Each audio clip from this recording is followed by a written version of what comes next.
Robinson Crusoe. Chapitre 2. La fuite de l'esclavage. Plus tard, je suis resté à Londres pendant un certain temps. J'ai vite oublié le danger et la peur et j'ai décidé de ne pas rentrer chez moi. J'ai rencontré un capitaine et nous sommes devenus de bons amis. Quand il m'a demandé de l'accompagner en Guinée, en Afrique, j'ai accepté. Nous avons gagné beaucoup d'argent, mais peu après notre retour à Londres, le capitaine est mort. J'ai décidé d'aller en Guinée une nouvelle fois sur le même bateau. J'ai dépensé livres pour acheter des marchandises et j'ai demandé à la veuve du capitaine de garder livres pour moi. Tout s'est bien passé au début, mais lorsque nous étions près des îles Canaries, un bateau pirate turc a navigué après nous. On a essayé de s'en débarrasser, mais leur bateau naviguait plus vite que le nôtre.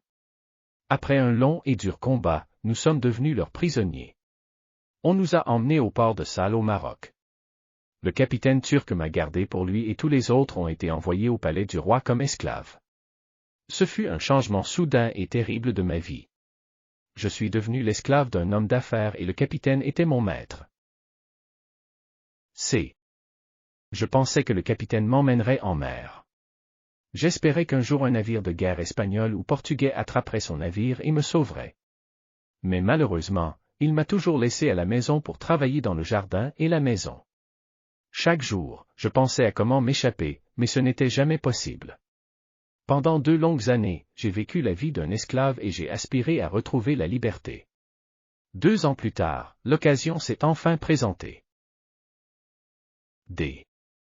Pendant un certain temps, le capitaine n'est pas allé loin en mer.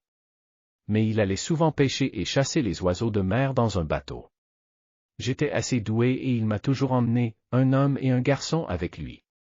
Ses amis allaient souvent boire un verre chez lui. Un jour, mon maître demanda de préparer le bateau pour la pêche et la chasse du lendemain. On a donc mis beaucoup de nourriture et de boissons dans le bateau. Nous avions aussi plusieurs fusils. Et le lendemain matin, pendant que nous l'attendions, le maître est venu et nous a dit: « Certains de mes amis vont venir, vous 3 allez attraper du poisson pour nous. » Je savais que ma chance était venue. J'étais très excité à l'intérieur, mais j'ai essayé de rester calme. « Oui, maître, ai-je répondu calmement. Nous avons pris le bateau à la mer et navigué vers une eau à proximité. J'ai prétendu que je ne pouvais pas attraper de poisson à cet endroit et j'ai suggéré que nous allions plus loin. Nous sommes donc allés à un autre endroit pour pêcher et avons pêché tranquillement. Puis je me suis dirigé vers l'homme appelé Moali et je l'ai soudainement fait tomber dans l'eau. J'ai pris un des fusils et je l'ai forcé à nager jusqu'au rivage. Nagez jusqu'au rivage ou je vous tire dans la tête. Je lui ai crié. Le rivage n'était pas trop loin pour lui et il a donc nagé aussi vite qu'il le pouvait. Puis j'ai dit au garçon nommé Xuri, si tu viens avec moi, un jour je te donnerai la liberté. Si tu ne veux pas venir avec moi, je vais te jeter à l'eau. Xuri a accepté de me suivre et nous sommes partis.